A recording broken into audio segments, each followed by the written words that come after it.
Targo Street, where the Grand Hotel, there used to be where they'd lower their, like a coal chute, they used to lower their cask and kegs and everything down into their cellar there. That's, I remember for years, and the Royal Hotel had one too, that they'd unload them out on the footpath and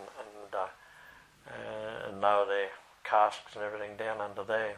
Talking about cask and everything, the school used to have wooden kegs of ginger beer. That was one of the main things at the school break-ups, and you'd have your cup around your panic and around your neck on a, what's the name, ribbon or whatever. And I mean, there was Salters Cordials, Blake and Smith, and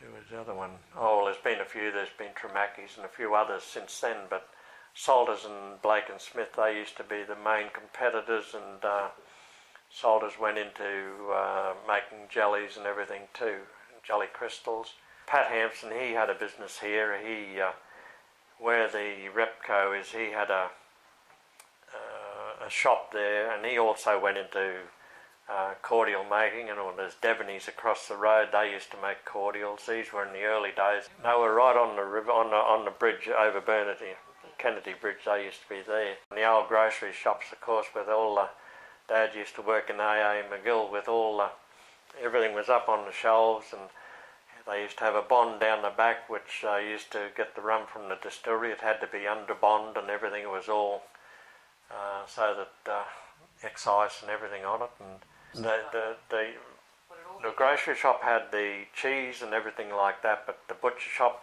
well, that's my grandmother's brother used to be D.S. Norval. That was Norval's. Well, they had property up around Baffle Creek and that with cattle up there, but there was also other slaughters and whatever. The Hutchinses, they had a lot of out Calabosh way where they ran cattle and everything, but the butchers were all separate to that.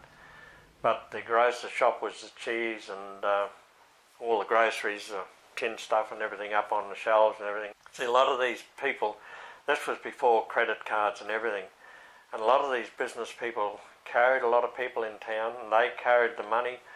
I remember my mother telling me when I was born that they couldn't afford the doctor's bill, but the doctor carried them over the time. You know, they paid their bill off because there's no credit cards or anything. Then it was all cash. I remember Dad saying about Bert McGill. He carried a lot of farmers and everything over their times, through bad times.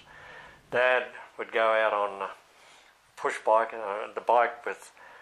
They used to have a sugar bag. They used to cut them over. They put over the bar of the bike, and they'd put their order books and different things in. That's how they'd carry it on the bike. And he'd ride out round to Elliot Heads and Burnett Heads on different days, and get the orders from the farmers. And I think it was once a fortnight. And then he'd come back in, and then the grocery orders would be filled out, and then they'd take them out. He took me out one day and had the grocer's basket with these groceries and taken them into the house. The milkman used to come round to our place around about 5:30, 6 in the morning in the winter time, and you'd put out your billy can, and they'd come in and pour they'd have special cans that they'd have a lid on, and they'd empty the milk into your billy can on your front. And any bottles or anything then, and vague, I don't know what year it was when the bottling plant went in round there on the riverbank, Port Curtis Dairy, yeah, and that was the Iceworks and everything there. They had to go there for ice. And down where there was another big iceworks down on Saltwater Creek, which owned by the Stapleton family. It used to be noisy. You'd hear them,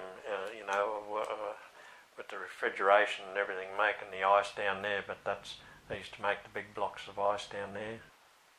Back in like those times, they used to have big cycling carnivals, Australian titles out in the showground.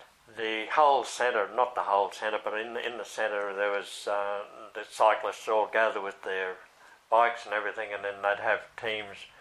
Well, there was all the states, and I think it was Opperman. Hubert Opperman was one of the cyclists at that time.